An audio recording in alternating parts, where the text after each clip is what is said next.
चक्रधरपुर का राजेंद्र बाजार खाने पीने के सामान के लिए मशहूर था। वहाँ पर तरह तरह के खाने का सामान मिलता था और दूर दूर से लोग खाने आते थे। इसी में एक दीपक पानी पूरी नाम का ठेला था। उसकी पानी पूरी पूरे शहर में मशहूर थी। अरे भाई, एक पानी पूरी लगा दो। हाँ जी जनाब, अभी लगाते हैं। एक बार दीपक की पानी पूरी खाओगे तो कभी भूल नहीं पाओगे और बार बार यहीं पर आओगे। ये दीपक का वादा है आपसे। दीपक के ही बगल में सुरेश के फलों की दुकान थी। दीपक और सुरेश अच्छे दोस्त थे।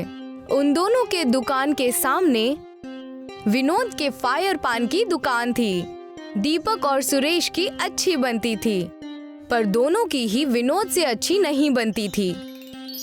सुरेश अपने फल की दुकान बंद कर रहा होता है। अरे दीपक, चल भाई, 10 बज रहे हैं, अब दुकान बंद करने का वक्त हो गया।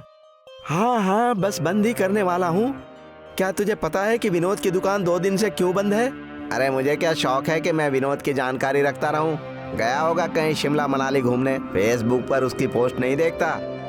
अपनी दुकान की भी तस्वीर हमेशा करते रहता है और यूट्यूब से भी वो पैसे कमा लेता है। उसका फायर बैन तो पूरे देश में मशहूर है, पता है ना? हाँ भाई, ये तो सही बात है। हम तो ऐसा कर भी नहीं सकते। हमारी तरह तो देश में लाखों लोग हैं। उसकी दुकान कुछ अलग है, इसीलिए मशहूर है। अरे चल छोड़ भाई, घर चलते हैं, चल। सुरेश और दीपक साथ में घर के लिए निकल जाते हैं।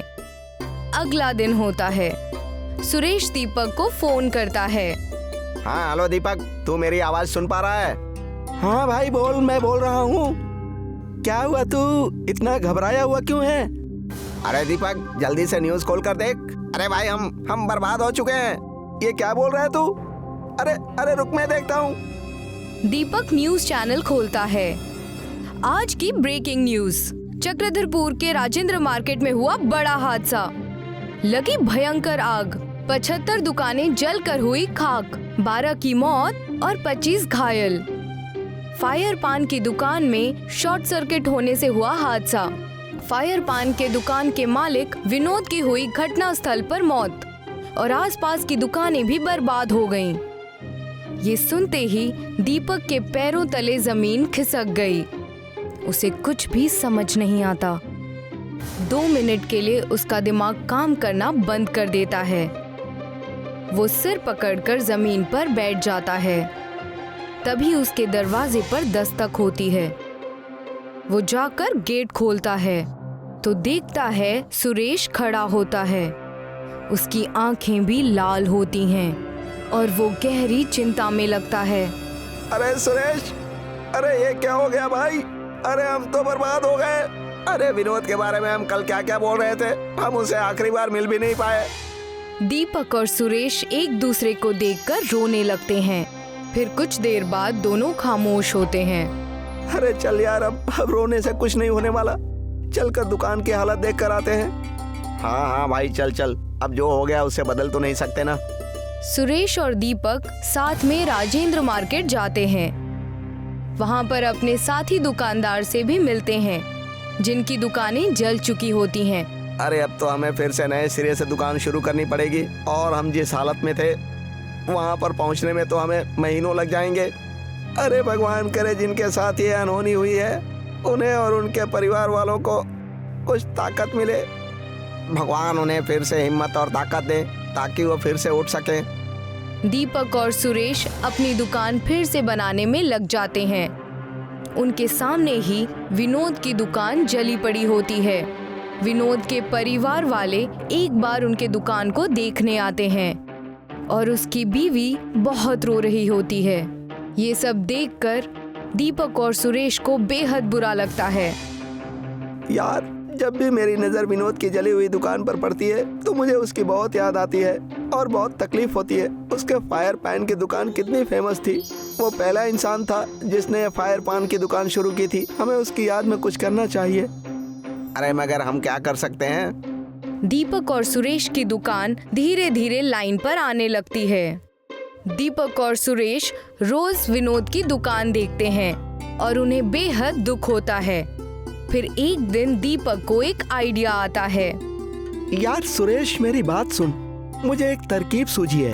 क्यों ना विनोद के फायर पान दुकान के नाम से हम लोग भी अपनी दुकान का नाम फायर पानी पूरी रख ले।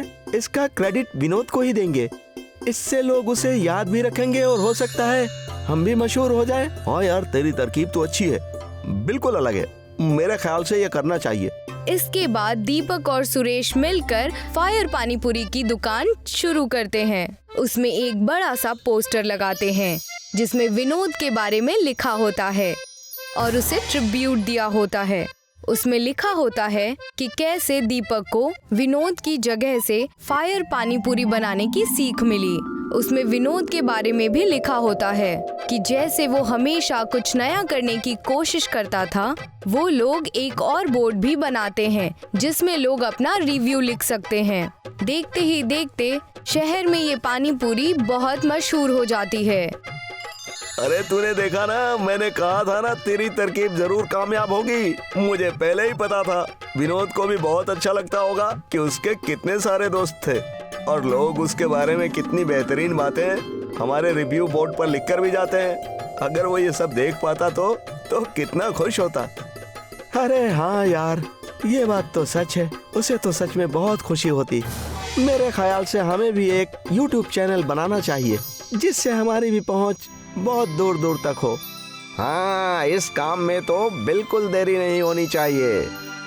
इसके बाद सुरेश और दीपक फायर पानीपुरी के नाम से एक YouTube चैनल बनाते हैं। वो वहाँ पर फायर पानीपुरी की रेसिपी और उसे खाने का अंदाज शेयर करते हैं। उस पर बहुत व्यूज आते हैं और देखते ही देखते उसके सब्सक्राइबर्स बढ़ ही जाते हैं। इससे जो भी कमाई होती है वो दोनों आपस में बांट लेते हैं और फिर दोनों मशहूर हो जाते हैं और उनकी फायर पानीपुरी पूरे देश में मशहूर हो जाती है और बहुत से अलग अलग जगह पर बिकने लगती है।